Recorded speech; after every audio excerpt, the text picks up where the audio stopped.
Good evening, everyone, and welcome to the third part of the Fertility in the 21st Century lecture series. Tonight, our presenter will give a talk that is quite different from what you might have heard last time. Last time, there was a number of scientists explaining fertility from the basic science point of view, and I have to say I'm very excited to hear and to see a different perspective on this thematic. It's my pleasure to introduce Claire Lynch, who is professor in English and Irish literature here at Brunel. And in 2021, she published her debut literary memoir, Small, on Motherhood, here. And this is a dazzling debut that begins with the smallest of life substances, the microscopic cells subdividing in a petri dish in a fertility treatment center. So this book, Small, is available in all good bookshops, but also will be available later after the talk for you to have a look and browse. So tonight, Claire will explore the poets, writers, and visual artists who think about conception at the cellular level. Thank you. Thank you, everyone. So it's a real pleasure for me to pick up the baton of the lecture series this evening. I think, as Sabrina said, one of the things that's so exciting about these kinds of lecture series is that we get to look at some of these big questions from very different angles. So if you were here the week before last, you would have heard my colleagues show us their really incredible capacity to zoom right into the question of fertility, to look at it at a cellular and molecular level. What it is that I want to do tonight is zoom the camera back out. I want to think about the people to whom these biological processes are taking place, the people within whom sperm production or ovulation maybe is or maybe is not taking place. Because my point tonight is that fertility does not stop at the body. The choice to have or not have children, the capacity to have or not have children. All of these things are embedded in politics, in culture, in society and art, just as much as they are in science. So in the simplest terms, what I'm going to say tonight is that the study of fertility needs to go beyond what happens in our bodies to include how we think about and how we feel about our bodies. As René Lariche famously argued, health is life lived in the silence of the organs. This idea, I think, is something that we all can understand intrinsically. When our bodies are working to plan, we hardly notice them. When they don't do what it is we want them to do, it's all we can think about. We're meeting here tonight very appropriately during National Fertility Awareness Week. And this is an event that's designed to signpost support, but also to change perceptions around fertility. One of the major aspects of this year's Fertility Awareness Week is to remind the public that infertility is a recognised disease. Fertility Network UK argue that infertility is not seen in the same way as other illnesses, and they point out examples, for instance, that the majority of UK employers still don't recognise fertility treatment as, quote, necessary medical fertility treatment, and so therefore they don't give their staff time off to access it. And similarly, most patients in the UK who access fertility treatment don't access treatment via the NHS. So attitudes to fertility, how we see it and how we talk about it, are all matters of real urgency. And so this is an important point I want to make before I go any further tonight, which is to say that for some of us in this room, the things I'm saying tonight will be hopefully a kind of nice, diverting way to pass a sort of rainy, evening. But for others, what I say tonight will bring up real experiences and real emotions from their own lives.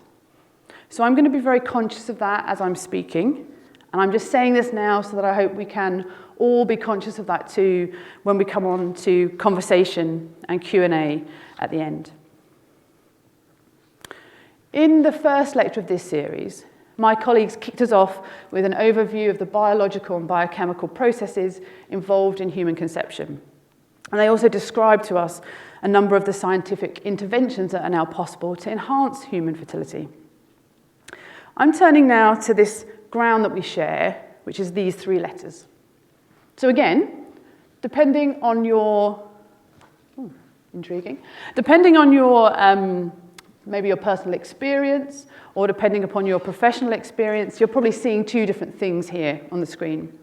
Maybe you're just reading the word art and you're maybe imagining something sort of intimidating at the Tate Modern, or you're seeing this as the acronym and you're reading it as ART, Assisted Reproductive Technologies.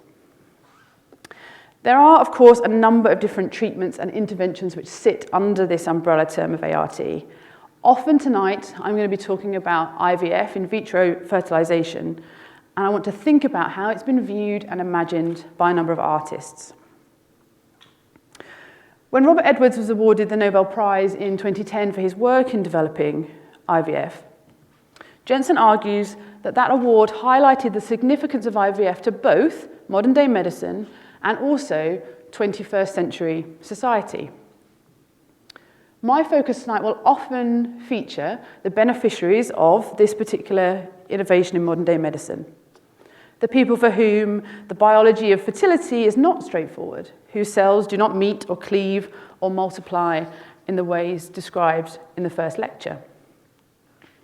Those people are of particular interest here because they are often hyper-conscious of the way science interacts with their bodies. As Jensen goes on to explain, IVF requires that potential parents position scientists, endocrinologists, and physicians as central players in the realization of their fertility. Since fertility is central to so many of our cultural and social assumptions, alternative narratives of fertility need to be examined and processed. This description of IVF is a case in point, because it describes conception as no longer the work of 2 bodies, but the work of many. Now, I want us to remember as I'm speaking here that infertility is a lived experience. It often provokes a profound reimagining of what it is to be human. Assisted reproductive technologies are not only biological and biochemical interventions, they're technologies which alter our relationship with hope, with joy, with grief. When people experience miscarriage or secondary infertility or unexplained infertility, they do what humans always do with difficulty, and that is, they make art.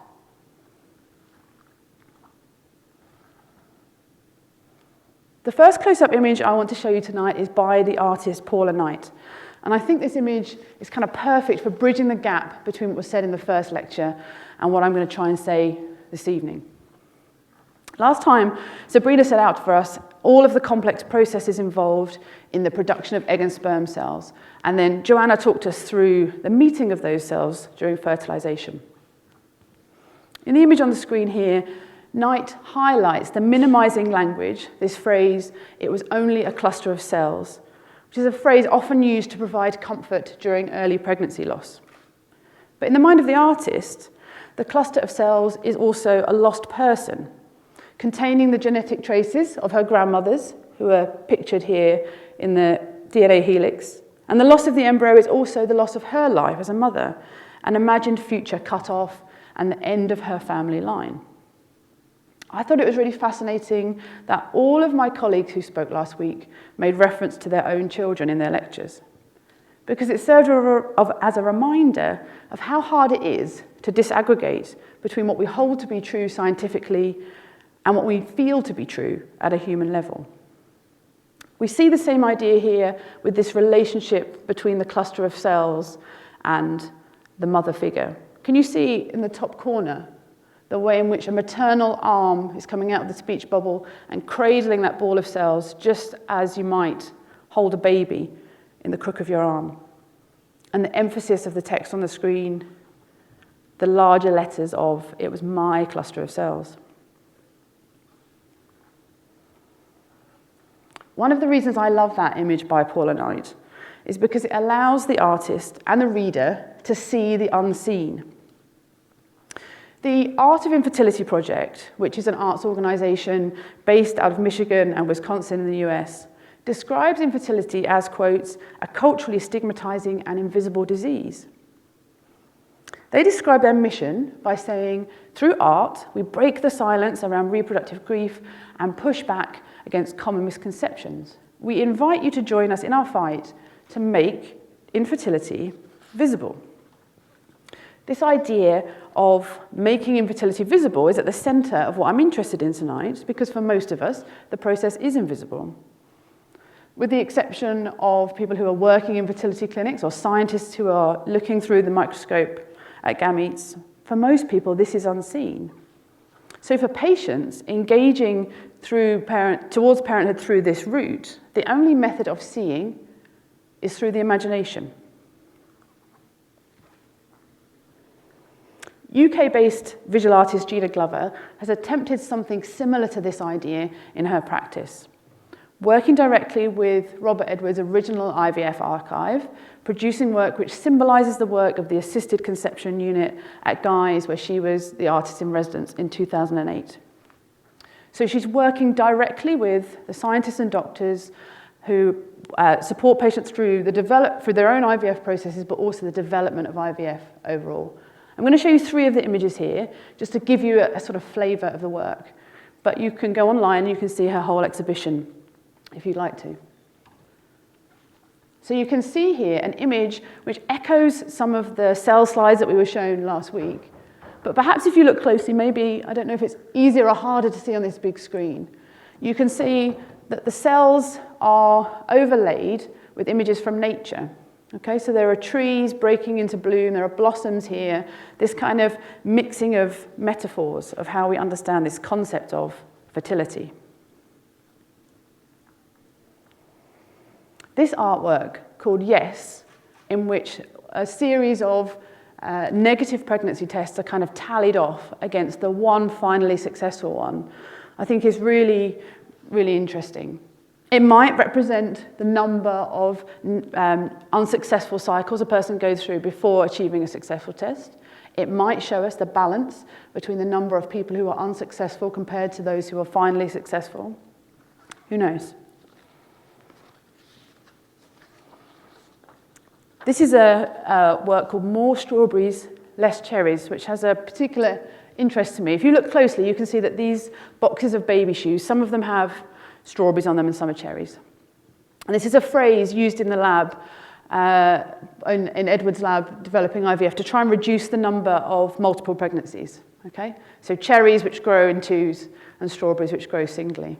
Okay? Now, I'm showing you these images to communicate the idea that through Glover's work, we might see that art and science are not coming at this problem from opposing camps, but rather they are engaged in a shared enterprise. Because, after all, medicine makes pictures. Physicians look at and in their patients, they craft maps of the body with processes like X-rays, MRIs, CT scans, ultrasounds. Medical maps of the body not only bring the body's territory into being for scientists and doctors, they also represent cultural geographies that shape understanding of our bodies and our very selves.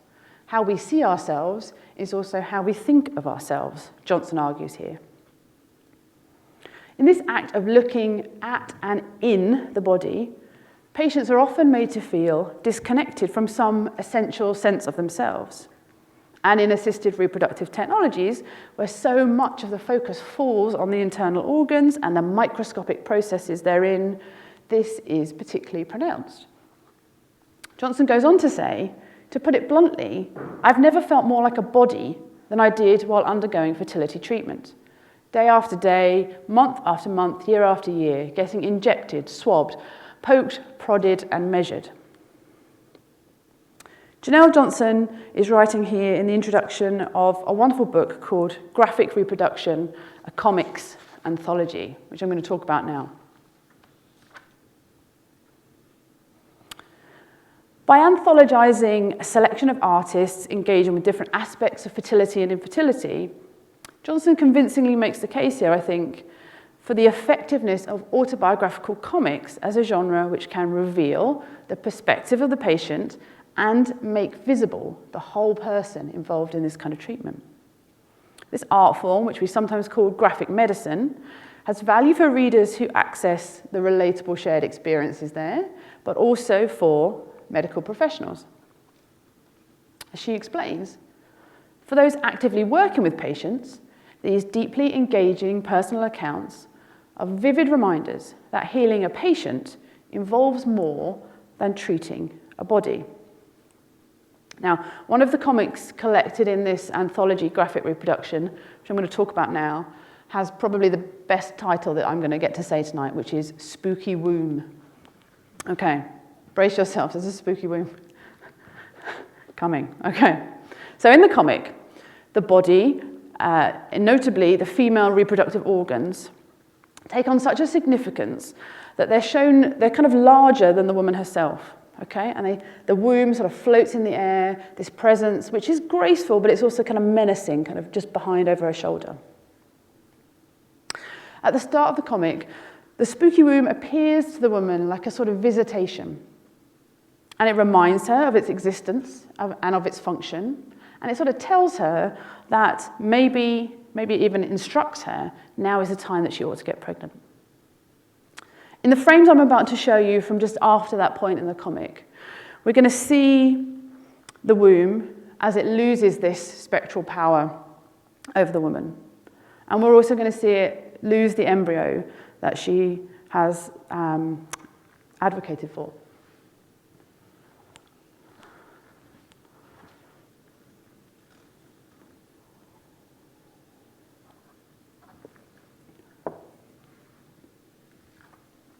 Now, considering this is really a very simple black and white kind of cartoony image, I certainly find these pictures surprisingly moving. Right? There's something in the hopelessness of these fallopian tubes that kind of turn to hands that cannot hold tight. There's an expression on the face of this womb which is sad and maybe also apologetic, this relationship between this part of the body and the woman herself. In the next frames, we're going to see something which is, again, really essential to my argument tonight. So if we take Lauricia's point, this definition that health is living in the silence of the organs, this cartoon shows us an organ which is being so loud that it's taken an obsessive control over the woman's consciousness. So at this point in the comic, we see the protagonist banishing the spooky womb, maybe not from her body, but certainly from her mind. She's taking back control over how much it can dominate her consciousness, her thought processes.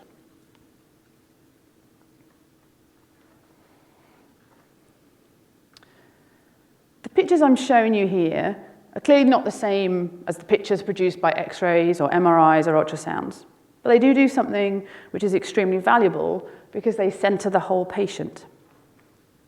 And it's to this idea that I'm going to turn to now, particularly the concept of the status patients have in the study of fertility.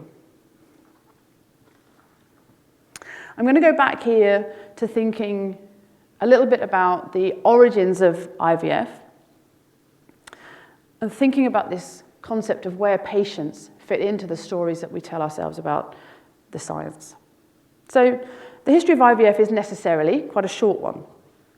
Since the birth of the first IVF baby, Louise Brown, in 1978, many of the narratives that surround the procedure itself have been sort of couched in awe and gratitude for the work of fertility scientists. But interestingly, in 2019, the British Medical Journal published a letter to the Ovum Club under their current controversy section. So the Ovum Club is a nickname that the women in the early kind of group of participants, patients in the IVF process, called themselves. And the letter is addressed to them in the BMJ. And in that letter, the authors questioned the tone of the official history of IVF, and they proposed that it was perhaps a bit one-sided, maybe even in some places inaccurate. They wrote this: "In short, as patients, not practitioners, we see this branch of medicine differently, and we've experienced it in other ways.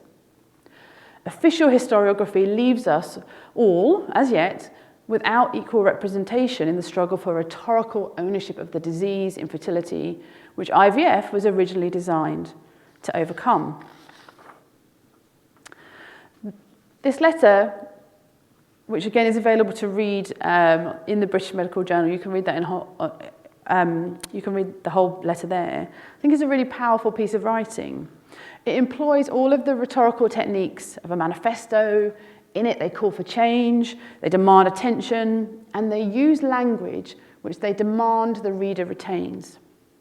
The authors in the letter go on to use this really powerful phrase. They say, we failed, the authors of the letter, we failed to fulfill our reproductive potential for many complex reasons, and we became aware with profound shock and bitter regret of the small but significant one-letter difference between hope and hype.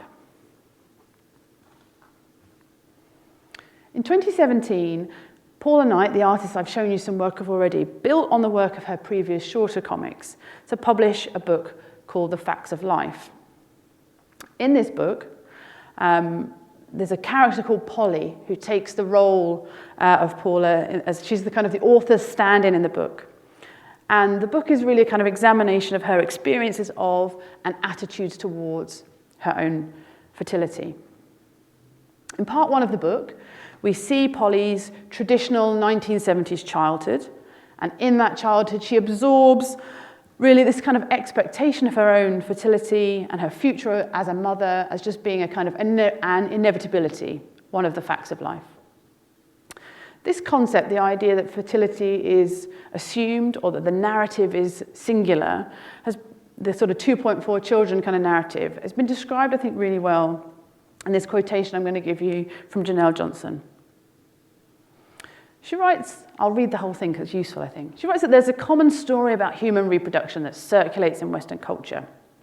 Two middle to upper class white people meet, they fall in love, they get married, they have heterosexual sex, and then, after a glowing 9 months of pregnancy full of ice cream and pickles, a cisgender woman has a healthy, typical-bodied, full-term baby, maybe two. Okay. Now, I think that this definition is a really useful one for us to kind of have in the air this evening, because what it does is it reminds us of the centrality of this narrative, this kind of fairy tale of fertility which permeates our culture.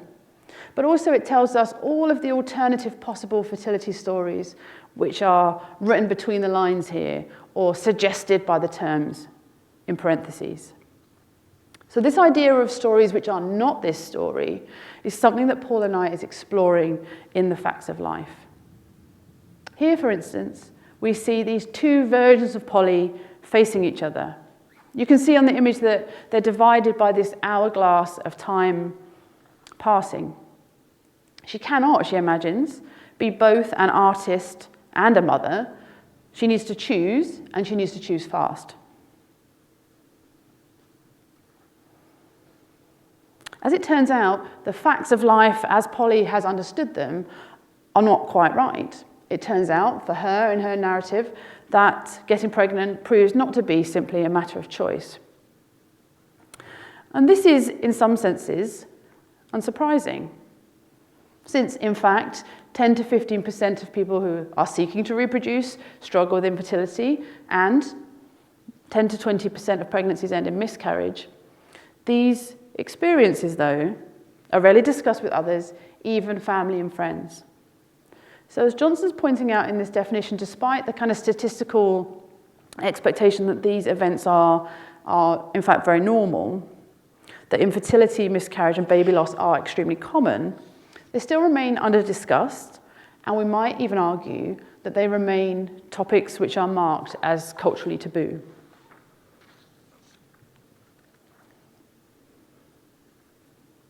In this single frame from The Facts of Life, we see echoes of that image from the Lost Embryo that we saw in the earlier comic, and the resigned caption, in case people can't see that at the top of the screen there, that says, "It just went wrong, as bodies are prone to do."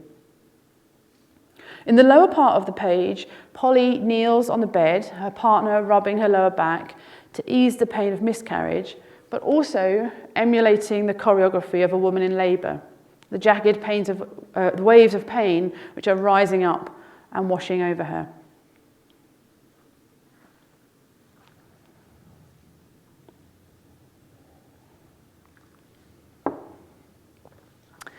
Paula Knight's Facts of Life is an essential text in helping us to understand narratives of fertility because it doesn't end in a successful pregnancy. In this, we can circle back to that letter to the Ovum Club discussed earlier, in which, as you can see on the screen here, the authors call for a sensitive, balanced, and accurate reporting. The letter and Knight's graphic text offer us the crucial reminder that infertility resolution and artificial conception at any cost are not the same thing. As the letter finishes, we must never forget this.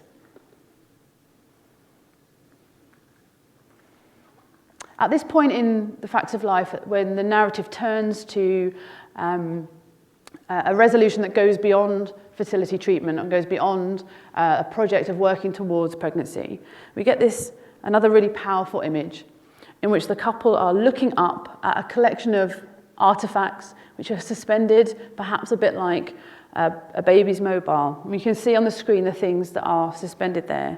The injections from the IVF cycles not taken.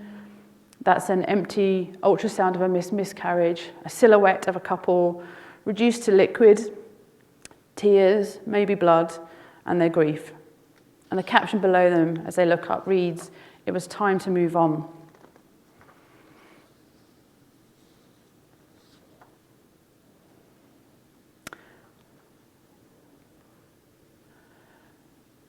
As with the cluster of cells made visible in Knight's earlier work, Knight ensures that this moment, I've got on screen now, is also seen. The couple are hand in hand, face to face, taking a mutual decision to displace fertility as their central concern. Again, I think we could say that these three empty swings are a very powerful symbol of this road not taken, but they are also, importantly, still and at peace. So far, I've sketched some of the visual artists of the last 2 decades who've provided an essential new vocabulary for how we engage with the theme of fertility. So it should be no surprise then that it is equally important to think about the work that is explored by performance artists. And I'm going to come on in a moment to talk about the play that forms the background of my presentation this evening.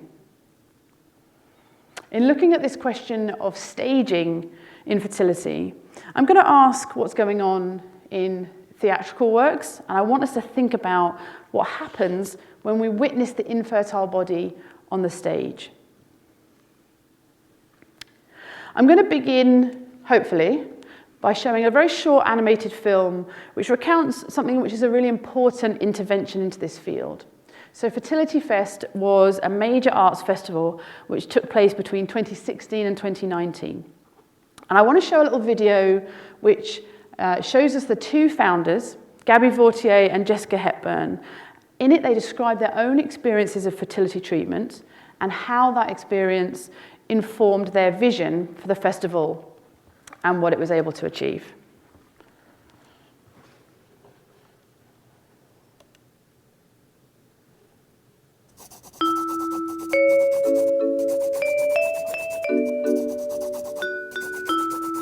Is this how you thought you were going to make a baby? It wasn't quite the plan. It was sort of more dinner, few drinks, and then 2 weeks later, 2 lines on a pregnancy test. That's me, Jessica. And there's me, Gabby. And here we are, about to go through one of our rounds. Egg collection. A roller coaster. Not 9 months later. Years later. 5 years, but I was so lucky to come out with twins. And I went through 11 rounds of treatment unsuccessfully. We knew our experience had been tough, and actually we could have made it better. Yeah. The clinics could have made it better. And as we're both arts producers, we decided to create Fertility Fest, the world's first arts festival dedicated to fertility, infertility, the science of making babies, and modern families. Come on then, get in the car. I'm going to drive. Where are the kids? Oh, soft play.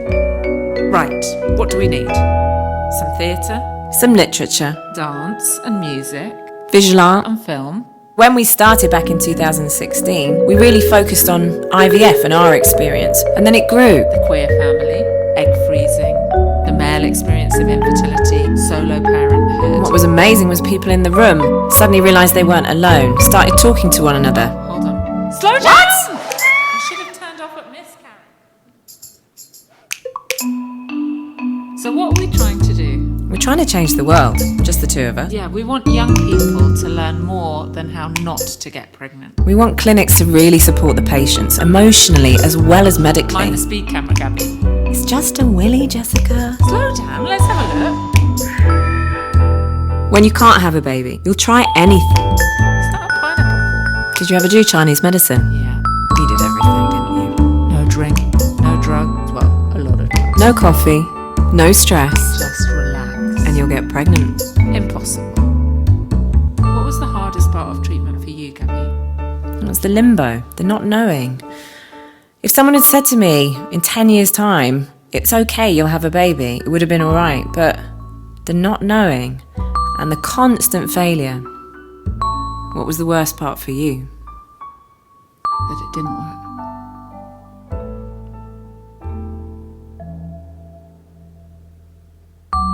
And we're off.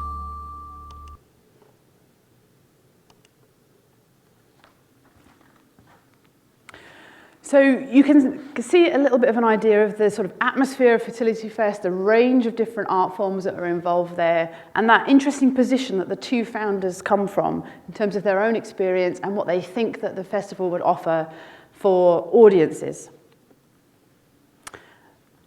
I think the Fertility Fest was a really exceptional showcase for artists exploring this topic through a variety of forms.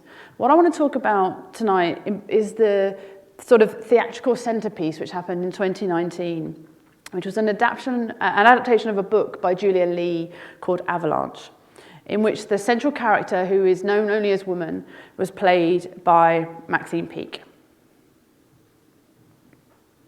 When Avalanche premiered at the Barbican in London in May 2019, many reviewers in newspapers noted that there was a kind of apparent discrepancy between the subject matter and the form.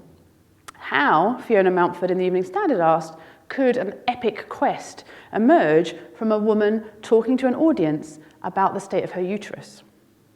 In The Telegraph, Claire Alfrey positioned this play as something somewhat less heroic, and she described the protagonist as, quote, a desperate childless woman in her early 40s whose chances of becoming pregnant exist more in the land of unicorns than in scientific probability. Responses then to this woman's quest tell us something essential about how infertility is viewed in our wider culture. These reviewers suggest that while the play is good, there is something surprising, maybe even something a little bit unseemly, about it existing at all. When asked about the idea that IVF or fertility narratives are somehow niche or only relevant to those who've experienced the process, Maxine Peake pointed out that nobody ever says, I've never been a prince, so I won't watch Hamlet. Indeed, as with Hamlet, Avalanche shows the damage that can grow out of a singular obsessive vision. The play's director, Anne-Louise Sarks, points out that the woman in this play is caught up in an obsession, the searching for purpose, the grief of a loss of a relationship as well as a child. Now, this kind of, these lost children or the lost child is captured on the stage by these characters who are called in the play text childlings.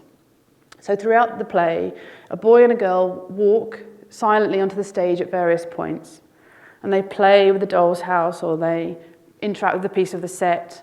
Every now and again they make direct eye contact with the woman, and there's one moment where they look for acknowledgement and she tells the childling very firmly but lovingly to let her go because they are kind of a haunting presence on the stage.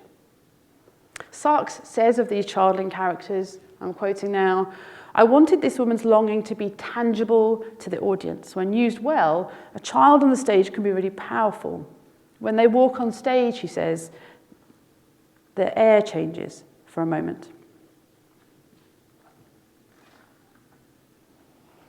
The set for this play, Avalanche, was also designed to capture this sense of isolation which characterises the play. And the sound design was equally important. At the beginning of the play opens with a really loud rumbling sound that the audience feels in their body. It comes from kind of underneath the audience. And the lights come up and the woman is revealed front and centre stage. She's ready to address the audience directly. The props in this play are very minimal. The table that is her kitchen table where she injects her fertility drugs becomes the doctor's table when she has a meeting. It also it falls apart in her hands. She touches the corner of the table and it crumbles to dust because everything that she has thought to be solid is shown to us to be unstable or an illusion. As the play moves towards its climax, the whole set, which is a white room, lifts gradually off the floor. Okay, so the walls of the building become kind of separated from the floor as if the whole world is floating up into space. And that culminates with a collapse, a huge avalanche as the ceiling falls in, as rubble comes down, collapsing onto the stage. And when you're watching it, it feels as if the actor, the woman on the stage, is in real danger from all of this rubble tumbling down on top of her. So then we see what maybe is snow or maybe is plaster dust falling down on her, and these stars start to light up behind her, so that it stops being a room in her house and it becomes maybe a kind of lunar landscape, becomes something out of this world. And when that happens, the woman walks through to some sort of alternative story. And it no longer becomes about this search for a baby, but becomes instead a focus on her nieces, on the audience, on the world, this much more outward-looking vision. The play's director, Sarks, is very clear on this play having a wider political purpose. She writes in the show notes, "We are just learning to tell stories of women who don't have children, noting that the dominance of motherhood plots leads to a lack of clear alternatives." Talking about this character, when the world is falling apart around her, Sarks asks, what else can she hold on to? What else is there for her? Maxine Peake's performance in this play was described by the director as all stripped back, no armour. And it's a very emotional and emotionally vulnerable, very honest performance. And many have observed that is no doubt partly due to her own experience as an IVF patient. In an interview with The Guardian, Maxine Peake said, "I wish I could have read Avalanche when I was going through IVF. My experience was not successful. I did 3 rounds and that was me done. I felt I'd been through the mill and I felt guilt. I felt, do I want a child enough?" Later in this interview, Peake makes a direct connection with the central theme of the play and her own experience, the reminder that even with the advances in assisted reproductive technology, a successful pregnancy is not always achieved. She writes, "Motherhood is thought of as a choice, but some people have that choice taken away. I'm always shocked," she said, "when people ask, 'Have you got children?' and if not, why not?" Avalanche is an important contribution to this discussion around fertility because it reminds us that multiple endings to this narrative are possible. Peake explains, when you talk to another woman who does not have children, you sometimes find a little shared island because we can otherwise feel stuck in a place populated by people who do. What I'm talking about here is art that grows out of art, and the practitioners for whom, engaged in these kind of multiple possibilities, are producing art that is only possible because of unsuccessful treatment. So talking about this topic then, of creativity and infertility, I'm going to turn to the work now of a photographer called Tina Reid Pearson, and her project is called Pictures I'll Never Take. And in this project, what the artist does is stages scenes that we might typically find in a family photo album. So in the photographs, the artist poses for holiday snaps or a woodland walk. You can see blowing out birthday candles and so on. But in each case, the role of the child is played by a shop's mannequin. The pictures in this exhibition are kind of familiar and unsettling all at once. If you look closely at the artist's expression in them, you can see that they are very carefully and perhaps authentically posed. And there is a kind of tension in the project because these pictures have been taken, but although they have been taken, they've been taken in a form that is kind of occurring in a parallel world from that one first imagined. These are stagings which capture both what the artist feels that she has lost, but also what has been gained from this experience. They show, we might say, what cannot be said.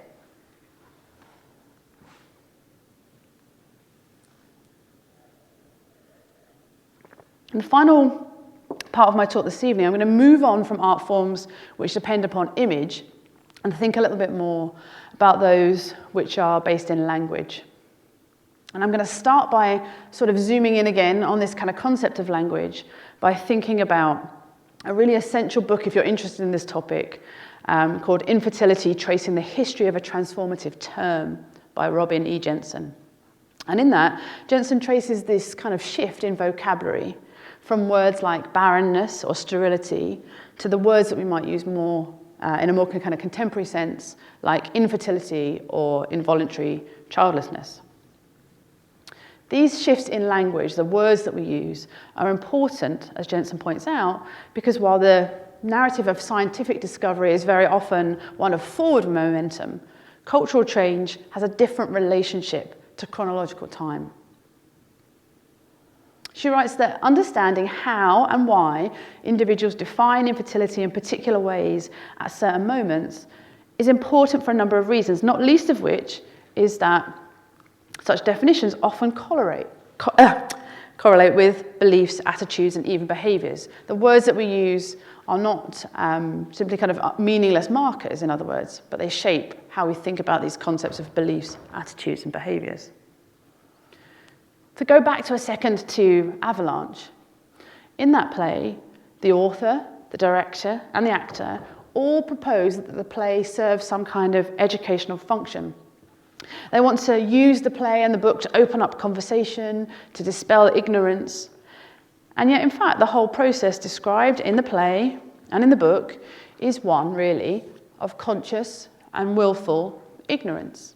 The book describes a person who has a trust in science which is far closer to something like religious faith.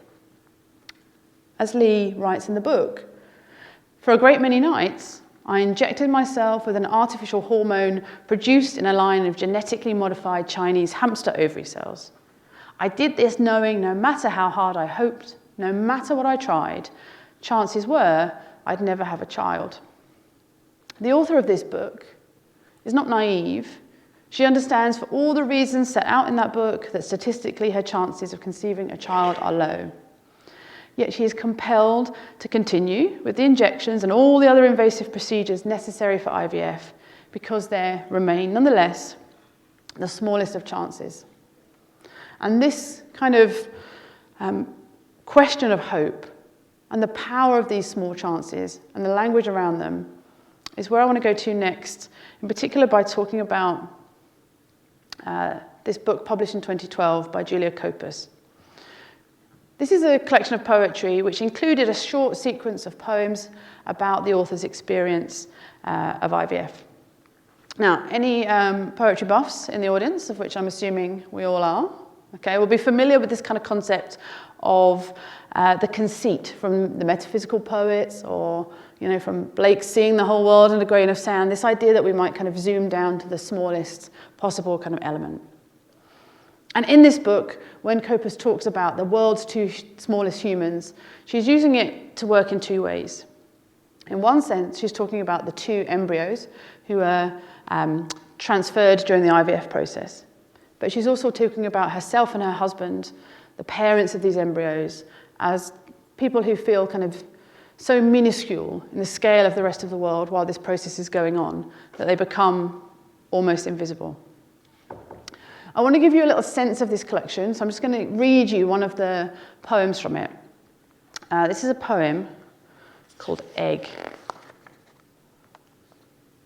Egg. What finally emerges from the door with the nameplate over the lintel reading Egg isn't in fact a pale ovoid creature blinking into the light of the treatment room, It's only the Polish embryologist, petite and cheery in her gloves and scrub cap and looking for all the world like one of the girls serving on the bakery at Sainsbury's. Except instead of ice bonds, she is carrying the world's 2 smallest humans, deftly clinging to the edge of her pipette, the brink of being. What I hope this poem makes clear to us is, in the most straightforward sense, how we translate what we think about fertility from the imagination and bring it out into the real world. In order for us to do that, what we need to do is find ways like this to put it into language, and we need to find metaphors which allow us to explain ourselves. Okay, this is the nerve-wracking stage in the proceedings where I admit the skin in the game. I'm going to talk a little bit now about my own book, which is called Small on Motherhoods, which was published last year. This is a book, a memoir, which recalls the making of my family with my wife, Beth, through a process called reciprocal IVF. Now, this is the weird bit because, in fact, it is actually much easier to write a book than it is to talk about why you wrote a book or explain why you wrote a book. So I'm going to do my best to try here and kind of bring these ideas together in this example. Because so far, what I've done is talked quite casually about this idea of making the invisible visible, or what I could have described differently as making the personal public. All of the artists I've shown us tonight, I've chosen because I admire them. Okay, I admire what they've done in terms of giving a great gift to readers and audiences by overcoming embarrassment or shame or guilt about their fertility. And what they've done in their work is try to look past that to contribute to what we might think of as a greater collective intimacy. This is why, when I've done the work of trying to select which bits of my own work to read to you tonight, I have tried to kind of put my money where my mouth is. So the first short extract I'm going to read to you, I've chosen because I think it centers this work of kind of seeing the real person. I've tried here to kind of make visible what is actually felt by the bodies of IVF patients. Okay, all of this is preamble to me saying, I'm about to mention my knickers. If that's going to upset you, now is the time to be warned. Okay, so I'm going to give you this kind of section which grows, I think, a little bit in relation to the scene we saw in Julia Copus's poem there. In that poem, we saw a kind of focus on the moment of embryo transfer, that kind of last bit, if you like, in the IVF process. And what I'm going to talk to you about now, read you a small section, is about the bit that comes before that, which is the process of egg collection. Here we go. To maximize the number of eggs I can produce, I'm prescribed daily injections and several types of tablet. As the weeks pass, I travel back and forth to the clinic to have my ovaries scanned and follicles measured, and by the day of the egg collection, I can barely walk. My swollen ovaries press into my other organs, I am bloated, uncomfortable, and I am really, really hungry. Glossy magazines that suggest high-flying career women might nip out on their lunch break to freeze their eggs omit these details. On the ward, the nurse hands me a surgical gown and blue plastic shower caps to wear over my feet. "Remove your underwear, please," she says. "Hop up there on the bed and put your legs in the stirrups. Forget your lifetime of birds and bees, storks and honeymoons. None of it prepared you for this." I divert all my attention to looking at the clock, and then the lights, and then the air conditioning unit. I look at the clock again, and the ceiling, and the air conditioning unit once more, and then the lights again. Because in truth, there is nothing more to do here than survive the minutes. The nurse makes small talk about the traffic in central London. As she moves on to talking about the congestion charge, she arranges stainless steel instruments, fiddling with her latex gloves. I look at the ceiling again. Eventually, the gynecologist comes in, adjusts her seat at the end of the bed between my swinging ankles, making mercifully brief small talk. Finally, the anaesthetist, a room full of strangers. He takes my hand, warns me of the sharp scratch. I go along with the fiction, and he slides the needle into the back of my left hand, an oxygen mask over my face, cold sleep running up my arm and all over me. Something is given now, something taken. Flat on my back, the doctors in their gowns and masks, bringing them forth a small birth. Swimming up from sedation in the recovery room, the nurse gives me tea and biscuits, compensation for my Nicholas work. I hold the plastic cup in two hands, propped up in the bed, as the embryologist appears, all clipboards and confidence. He is extremely tall, capable, surely, of peering over the top of the curtained cubicles. The tall embryologist delivers the news in the measured tone of a man who has never bought an electrical appliance without doing considerable consumer research first. 22 eggs have been collected, he says, and the sperm sample looks excellent. How odd it is to feel grateful that a man you haven't met has produced exemplary sperm. How foolish to feel proud of your own body for generating cells as if you have done it by force of your own will. The nurse has put sugar in my tea to speed up my recovery, to see me on my way. It is horrible. I drink it all. We drive home, empty of eggs, full of hope.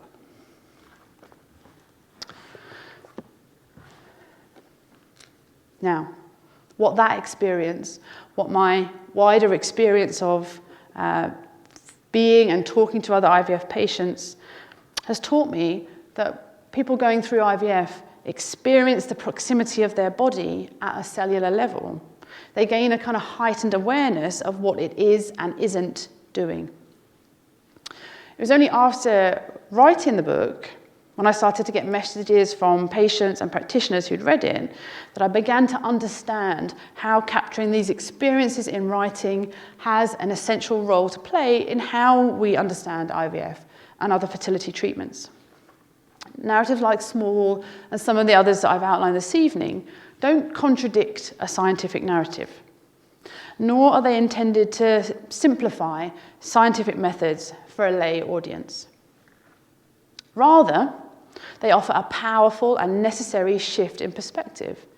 They remind us that the humans at the center of these processes are not only their bodies, and they remind us that there are many ways of seeing and many imagined endings possible in the fertility stories we tell ourselves. I'm going to finish now by reading what I promise is a very, very short extract, which I hope will put these things into practice. So just to set the scene,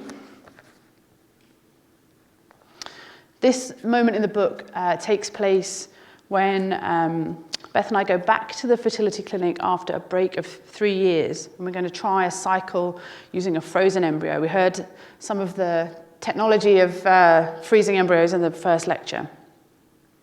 And in the extract I'm going to read to finish up here now, you'll hear me face my perspective outwards to the other patients at the clinic to consider what their stories are, what their experiences are on that day. And then you're going to hear me shift my perspective back in, and I'm going to zoom right back to that cluster of cells that I started the lecture with. Okay. The cubicle curtains separate patients, but it is a communal experience. Concertina folds which make the other patients invisible, but not inaudible. I won't forget it, that sound that woman made when the nurse said, I'm sorry, I'm so sorry. The doctor wasn't able to collect any eggs this time. Women drunk on sedatives, laughing, staggering, insisting they are fine to go home alone. Call me a taxi, please, I'm fine. The creaking of women climbing on and off hospital trolleys, fidgeting, adjusting, rearranging the blue paper roll which serves as a sheet. And beside each bed, the single chair for a supporter, husband, wife, lover, friend, witness, all of the above. The most important work of the clinic can't be seen, not by the patients, not by the naked eye. Deep in the basement of the clinic, the embryologists do their fingertip work, skin hidden under latex gloves, eyes down, seeing the world in microscopic detail. Think of their steady hands at work, excellent at threading needles, or painting replica models of the Battle of Waterloo. Think of the weight of responsibility, never slipping on the disinfected floor, never sneezing at the wrong moment, the restraint, to say nothing of the paperwork, the consequences of an error, the pressure of babysitting these impossibly small, indescribably important cells. And you do worry about them, the little globes of hope, frozen in time like fossils in reverse. You never stop thinking about them, the not yets and the not evers, the just-in-case eggs of the women who aren't ready, the last chance embryos of the parents-to-be who waited too long, stacked together in their icy honeycomb, cells in cells. There is nothing small about it, this tiny ball of cells, the beginnings of a person who might be our next great love, or might be the baby who disrupts it all, the grain of sand that tips the balance, a break in the symmetry. I thought of it, of him or her, every time my train passed underneath this part of the city. As I watched the tourists stepping off for the zoo, I would feel it tugging, some unfinished business, a feeling of the gas left on. So I sent it my thoughts. A wisp of white smoke sent through the sliding doors, minding the gap and up the staircase, out of the station, to swirl along the smart Georgian streets. A drop of maternal comfort, in through the barred windows of the basement lab, where the not yet babies wait. Thank you.